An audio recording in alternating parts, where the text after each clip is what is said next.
కల్వకుంట్ల కుటుంబానికి తెలంగాణ ప్రజలు త్వరలోనే బుద్ధి చెప్తారని కేంద్ర మంత్రి కిషన్ రెడ్డి అన్నారు.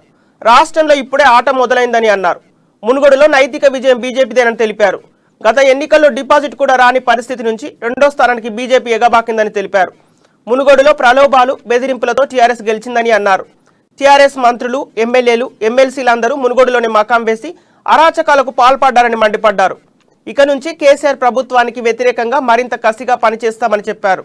వచ్చే ఎన్నికల్లో టీఆర్ఎస్ కు సమాధి కడతామని అన్నారు. తెలంగాణలో రాబోయే ప్రభుత్వం బీజేపీదేనని ధీమా వ్యక్తం చేశారు. నెల్లూరులో మీడియాతో మాట్లాడుతూ కిషన్ రెడ్డి ఈ వ్యాఖ్యలు చేశారు. ఎందుకంటే ఇక్కడ కేసీఆర్ స్వయంగా ఆయన పెద్ద బహిరంగ సభ పెట్టారు. మేము ఏ రకమైనటువంటి సభలు పెట్టలేదు, ఏ రకమైనటువంటి పెద్ద సమావేశాలు ఏర్పాటు చేయలేదు. అదేవిధంగా ముఖ్యమంత్రి స్వయంగా ఒక గ్రామానికి అంటే ఒక పోలింగ్ బూత్కి ఇన్ఛార్జిగా ఆయన కూడా వ్యవహరించారు. మంత్రులందరూ కూడా ఒకరొకరొక పోలింగ్ బూత్ వ్యవహరించారు. అదేవిధంగా ఇంత విచ్చలవిడి బరితెగింపు ఎన్నికల నియమాలకు విరుద్ధంగా అనైతికంగా టీఆర్ఎస్ పార్టీ వ్యవహరించింది.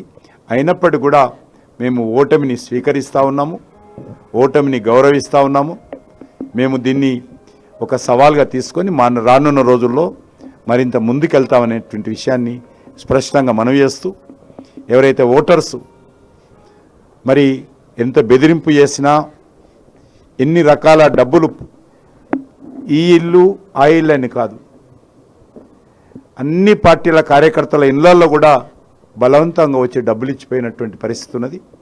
అయినప్పటికీ కూడా డబ్బులు తీసుకున్నా కూడా ప్రజలు మరి అంత పెద్ద ఎత్తున భారతీయ జనతా పార్టీకి ఈరోజు మేము చాలా తక్కువ తేడాతో ఓడిపోయాము.